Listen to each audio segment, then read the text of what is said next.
Record-breaking ang bilang na managhay ng kandidatura sa pagkapangulo sa eleksyon 2016 na umabot sa 130. At kabilang sa mga humabot sa pag-file ngayong araw, sila Senadora Miriam Defensor Santiago at OFW Party List Representative Roy Señeres. Saksi si Joseph Moro. Nakontrol na raw ang kanyang lung cancer kaya naghain ng kandidatura sa pagkapresidente si Senador Miriam Defensor Santiago. Sa gitna ng pag-aalangan ng ilan sa kanyang kalusugan, tiniyak niyang kakayanin niya ang kampanya lalo na't meron ng social media. Ibinagtanggol din niya ang kanya raw katambal na si Senador Bongbong Marcos, anak ng nasa likod ng diktadoryang nilabanan ni Santiago noon. I think that on a family basis, the Marcoses as a family owe us an apology. This was all the result not of a familial discussion or decision, but the result of the policy decision of the man at the executive head of the department of the government, President Marcos, plus his advisors.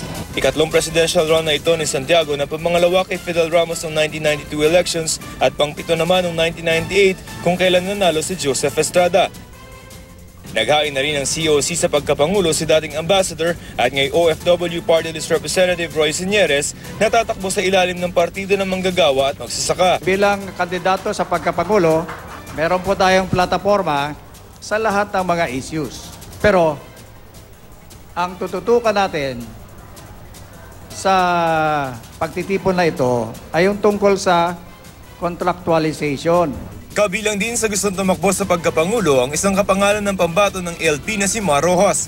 Kasama ang mga naghain ngayong araw, 130 na ang mga gustong tumakbong pangulo para sa eleksyon 2016. Pinakamarami sa kasaysayan ng Pilipinas matapos ang unang EDSA People Power Revolution.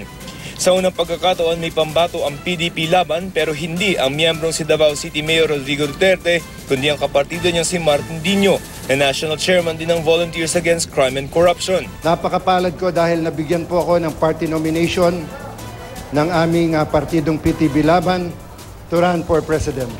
Hanggang ngayon naman ay umaasa si Senador Alan Peter Cayetano na tatakbo sa pagkapangulo si Duterte. Naghain na rin ng kandidatura sa pagka-vice-presidente si Cayetano kanina. Nahintayin na natin siya na matagal, hintayin pa natin ng konti pa. Ako man ay maging running mate niya man o hindi, 100% po ang aking suporta at pagtaguyod sa kanyang kandidatura. Kabilang ang 4 na naghain ng kandidatura ngayong araw, 19 na ang gustong tumakbong vice-presidente. Sa pagkasenador, ilang celebrities na naghain ng kandidatura. Kabilang ilang celebrity turned politicians. Meron din mga dating mambabatas, mga dating opisyal ng pulisya o militar, o kaya mga dating cabinet member. Meron ding mula sa mga grupong may mga ipinaglalaban o kaya nasa private law practice. Kasama ang 89 na naghain ng kandidatura ngayong araw, umabot sa 172 ang gustong tumakbo sa pagkasenador para sa eleksyon 2016. Umabot naman sa 213 ang tatakbong party list groups. Ako si Joseph Morong, ang inyong saksi.